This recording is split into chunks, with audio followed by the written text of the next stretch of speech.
प्रदेश में बीजेपी की सरकार बने लगभग 1 साल का समय पूरा होने वाला है। लेकिन जब शिक्षा के क्षेत्र की बात आती है तो कहीं ना कहीं पिछले इन 10 महीनों में जो शिक्षा में राजस्थान के कदम पीछे हुए हैं वो आहत करने वाले हैं। युवाओं को रोजगार का इंतजार है। हर मीटिंग हर सभा में रोजगार के वादे किए जा रहे हैं, लेकिन ये वादे धरातल पर नहीं आ रहे हैं। पीसीसी चीफ गोविंद सिंह डोटासरा हमारे साथ मौजूद हैं, इनसे बात करेंगे।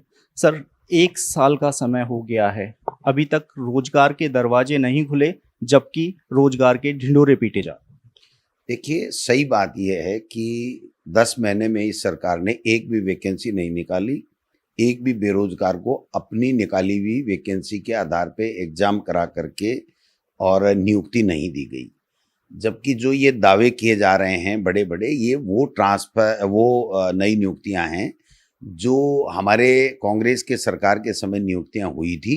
उसमें से कुछ नोट ज्वाइनर रह गए, कुछ कोर्ट केसेज आ गए, और कुछ डॉक्यूमेंट चेक हो रहे थे, उनकी बात आ गई, या रिजल्ट हमने निकाल दिया था फिर पोस्टिंग इन्होंने दी है। स्वास्थ्य विभाग में जैसे एएनएम की लिस्ट फाइनल हमने कर दी थी, अभी तक भी वो दी नहीं, लेकिन उनको नौकरी दी हुई बताते हैं, जबकि काउंसलिंग करके उनको नियुक्ति नहीं दिए गए। चयन के सर्टिफिकेट दिए गए, नियुक्ति के सर्टिफिकेट नहीं दिए गए, और जो दिए गए वो हमारी सरकार के समय की वैकेंसीज निकाली हुई थी और एग्जाम कराई हुई थी। ये शिक्षा विभाग में पहली बार आज़ादी के बाद में जब से सरकारें बनी है तब देखने में मिल रहा है कि सबसे महत्वपूर्ण डिपार्टमेंट है ये, मेरे पास भी रहा 3 साल तक। इसमें बच्चों का भविष्य का निर्माण कैसे हो, आने वाली पीढ़ी हमारी कैसे अच्छी संस्कारित और क्वालिटी एजुकेशन लेकर के आगे बढ़े, इसके लिए एक विजन के साथ में काम करना पड़ता है। लेकिन दुर्भाग्य है कि इस प्रदेश में अब जो सरकार है उसमें शिक्षा विभाग में कोई भी नवाचार नहीं। सरकारी स्कूलों के जो नामांकन है वो प्रतिदिन घट रहे हैं, हर साल घट रहे हैं। इस साल तो काफ़ी ज़्यादा गिरावट आई है। ट्रांसफ़र पॉलिसी का वादा करके 100 दिन में लागू करने की वादा करके आए थे, वो ट्रांसफ़र पॉलिसी का घोषणा कर दी और उसके बाद में 100 दिन की कार्य योजना में इन्होंने नहीं लिया। उसके बाद में मंत्री जी ने कहा अंग्रेजी मीडियम बंद कर देंगे, वो अंग्रेजी मीडियम बंद नहीं हो पाई, वो भी वापस इनको यू टर्न लेना पड़ा। फिर इन्होंने कहा कि साहब जो है मोबाइल नहीं लेना चाहिए, टीचर स्कूल में लेके आएगा तो ये कर देंगे, वो मोबाइल वाला भी ऑर्डर इनका वापस हो गया। 6D के आदेश हुए थे कि पंचायती राज से हम शिक्षा विभाग में टीचर्स लेंगे सीनियरिटी लिस्ट बना करके, वो भी नहीं कर पाए। डीपीसी करनी थी, वो भी नहीं कर पाए। प्रवेश की आयु आरटीआई के मुताबिक इनको 6 साल कर दी, फिर 5 साल करनी पड़ी, वापस यू टर्न लेना पड़ा। 2.25 लाख का लगभग नामांकन भी इनका घट गया। फिर दूध योजना बंद करने की मंत्री जी ने कहा तो वो दूध योजना भी बंद नहीं हुई, वो दूध योजना भी चालू रह गई। जो सरप्लस शिक्षक हैं उनकी संख्या बहुत ज़्यादा है, जो अगेंस्ट पोस्ट बैठे हैं उनको समायोजन उनकी वैकेंट पोस्टों के ऊपर जो स्वीकृत पोस्ट है फाइनेंस से उनके ऊपर करने की बात थी, वो भी नहीं कर पाए। 3rd ग्रेड के ट्रांसफरों के लिए तो बिल्कुल ही मना कर दिया कि हम करेंगे ही नहीं। पहले दिन मंत्री कहते हैं 3rd ग्रेड का ट्रांसफर हो ही नहीं सकता, और दूसरे दिन दौसा विधानसभा क्षेत्र की एक समाज विशेष को टारगेट करके उन्होंने लिस्ट पे लिस्ट 3rd ग्रेड भी, 2nd ग्रेड भी, व्याख्याता भी, और वो लिस्ट 3 घंटे में वापिस आ गई। तो ये तमाशा बना रखा है। तो इसीलिए लोग ये कहते हैं कि बनाई थी सरकार, बन गया सर्कस। तो सरकार का कोई विजन नहीं है, आपस में लड़ाई झगड़े, मंत्री मुख्यमंत्री की नहीं मानता, मुख्यमंत्री की ब्यूरोक्रेसी नहीं मानती, ब्यूरोक्रेसी में भी आपस में धड़े हैं। तो ये सरकार एक तरीके से अपने ही जंजाल में उलझ करके रह गई है, कोई जनता के हित के लिए काम नहीं कर रहा है।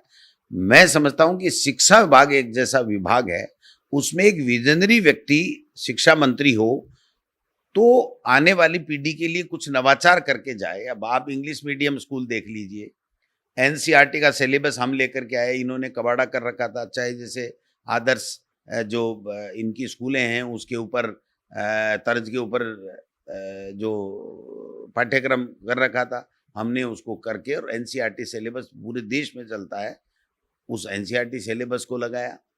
एक नहीं अनेकों मैं आपको बता सकता हूँ कि हमने इतनी भर्तियां की, अब ये बात कर रहे हैं, कभी तो कह रहे हैं कि फर्स्ट लेवल पे हम महिलाओं का आरक्षण देंगे, कभी कह रहे हैं सेकंड पे देंगे। कानून अभी आया नहीं, विधानसभा का सत्र, बजट सत्र चला गया, उसमें कोई संशोधन हुआ नहीं।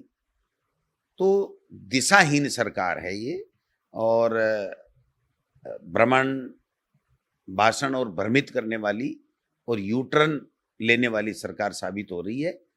जनता आने वाले उपचुनाव में इनको सबक सिखाए। कल राजेंद्र राठौड़ जी एक पीसी करते हैं। देखिए, कर्मचारी चयन बोर्ड एक कैलेंडर जारी करता है कि 60 परीक्षाएं करवाएंगे, और राजेंद्र राठौड़ जी पीसी करके कहते हैं कि 60 परीक्षाएं कराएंगे, जबकि हकीकत 21 भर्तियों की 60 परीक्षाएं होंगी। साथ ही वो बोलते हैं कि दिसंबर तक 1,11,000 को नियुक्ति पत्र दिए जाएंगे।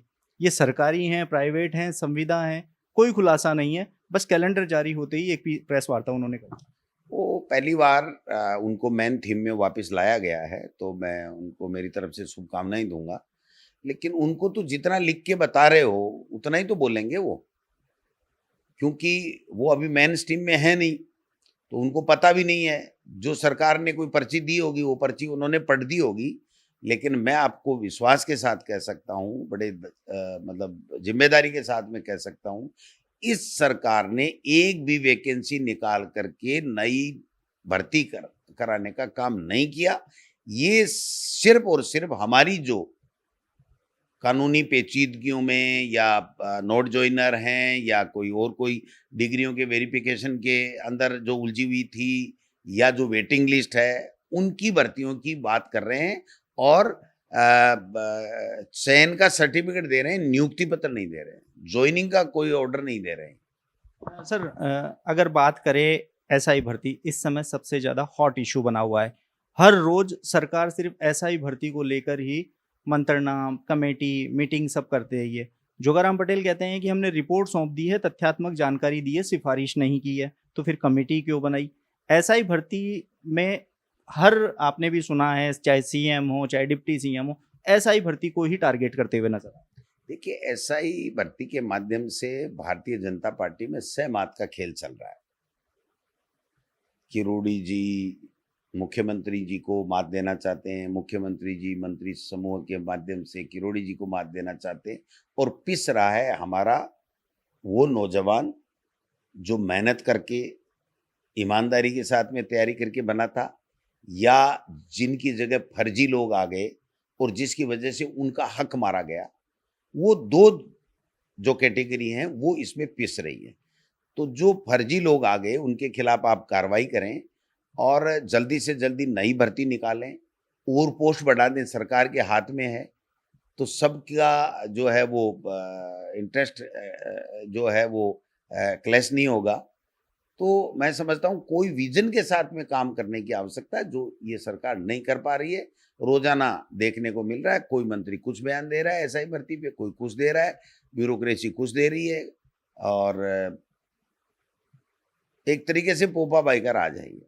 मैडम जी एक बयान देते हैं कि हमारे पास ऐसी छलनी नहीं है जिससे ईमानदार ऊपर रह जाएं और जो बेईमान हैं वो नीचे गिर जाएं। एसओजी वो छलनी क्यों नहीं बन सकती कि बेईमानों पर कार्रवाई हो, ईमानदारों को न्याय मिले? तो फिर उनको कोई पूछे कि आपने अनर्गल आरोप लगा के कांग्रेस की सरकार के ऊपर आपने कौन सी छलनी से छान करके देखा कि बेईमानी के आरोप लगाए, और आज आप कुछ नहीं कर पा रहे और आप कह रहे हो कि बेईमान और सही काम पता ही नहीं चला सकते। तो आपने फिर हम लोगों पे अनर्गल बयानबाजी करके सत्ता लूटने का काम कैसे किया? ये जो पाप किया है ना, इसको जनता माफ नहीं करेगी। आने वाले समय में आपको इसका हिसाब देना पड़ेगा। पिछले 1 साल से हम देख रहे हैं बीजेपी 19 में से 17 पेपर लीक का हवाला दे रही है, लेकिन अब बेरोजगार ये कहने लगे हैं कम से कम पेपर तो होते थे, आप पेपर तो करवाइए, लीक होना ना होना हम बाद में देखें। नहीं, लीक पेपर होना सबसे बड़ी गंभीर बीमारी है, अपराध है, लाइलाज बीमारी है। लेकिन इसका इलाज फिर भी हमारे समय में रहते हुए हमने कठोर कानून बनाया। ये न तो कानून को इम्प्लीमेंट कर पा रहे हैं, न कोई भर्ती निकाल पा रहे हैं, न परीक्षा करा पा रहे हैं, केवल भाषण दे रहे हैं। पेपर लीक हो गए। पेपर लीक नेशनल गिरोह है पेपर लीक का, हर स्टेट में हुए हैं, सेंटर में हुए हैं। नीट का पेपर लीक हुआ है और 140 या 44 व्यक्तियों के खिलाफ पेपर लीक के आरोप में चार्जशीट जो है वो दिल्ली पुलिस या जो भी स्टेट की पुलिस होगी जिस स्टेट में हुए उसने की है, तो फिर उस पेपर को निरस्त क्यों नहीं किया आपने? आप पे आरोप क्यों नहीं लगने चाहिए? तो दूसरे के ऊपर आरोप लगा करके सस्ती वाई लूट करके आप सत्ता तो ले आए, लेकिन आपसे सत्ता चल नहीं रही है। कांग्रेस सरकार में एक भर्ती हुई थी रीट लेवल 2, उसके कुछ सवालों को लेकर रीशफल परिणाम आ रहा है। अब तक जितने भी भर्तियों में रीशफल परिणाम आए, शैडो पोस्ट क्रिएट हुए हैं, कांग्रेस सरकार में भी 3 ऐसी भर्तियां थी, लेकिन अब 3 से 4 हजार परिवार जो 1 साल से नौकरी कर रहे हैं, समाज में मान सम्मान है, उनकी नौकरी जाने का खतरा पैदा हो गया है। शुक्रवार से ही नई परिणाम आएगा। देखिए, नौकरी जो लग गया और मेहनत करके लगा और उसकी कोई गलती नहीं है, तो फिर उसकी नौकरी आप वापस नहीं खा सकते। ये पूरी तरीके से स्थापित सिद्धांत है कि अगर मेरी गलती नहीं है और मेरी गलती नहीं होने से मुझे नौकरी मिल गई, तो आप अपनी गलती को मेरे सिर मंड करके मेरी नौकरी नहीं खा सकते। तो शैडो पोस्ट तो इनको क्रिएट करनी पड़ेगी, आंदोलन करेंगे लोग तब करनी पड़ेगी। शिक्षा मंत्री जी के बारे में बात कर लेते हैं। वो लगातार शिक्षा के क्षेत्र में कांग्रेस द्वारा किए गए कार्यों को लेकर टारगेट करते हुए नजर आते हैं। लगातार उनके निशाने पर आप ही रहते हो, चाहे वो कोई सामाजिक कार्य हो, चाहे स्कूल का काम।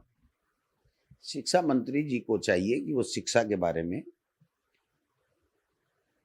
कोई नवाचार करें, अच्छी कैसे क्वालिटी की एजुकेशन मिले, कैसे नौकरियां लगें, कैसे स्कूलों में टीचर आएँ, कैसे इनकी डीपीसी हो, कैसे शिक्षकों की समस्या का निवारण हो, कैसे समयबद्ध परीक्षाएं हों, कैसे नई भर्तियां हों, उन सब पे उनको काम करना चाहिए।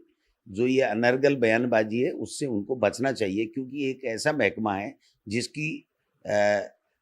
जिससे मनुष्य का निर्माण होता है, बच्चों का निर्माण होता है और सबकी नज़र रहती है इस विभाग के ऊपर। इसलिए मैं तो सलाह ही दे सकता हूँ, बाकी तो करना तो उनको है, क्या नहीं करना अपनी पार्टी को उनको सोचना है क्या नहीं है। लेकिन वो अभी तक शिक्षा के बारे में बात नहीं करके अनर्गल बयानबाजी कर रहे हैं। उनको शिक्षा के मंत्री हैं तो शिक्षा के क्षेत्र में अच्छा ही काम करने चाहिए। तो ये थे पीसीसी चीफ गोविंद सिंह डोटासरा। शिक्षा के क्षेत्र में बीजेपी को एक नसीहत है कि वह काम करे, भर्तियां निकालें, शिक्षा को आगे बढ़ाने का काम करे। ऐसे में इसके साथ ही रीट लेवल 2 के शैडो पद को लेकर भी पीसीसी चीफ ने आवाज उठाई है। आप देख रहे हैं एजुकेशन नगरी, मैं हूं ललित वर्मा।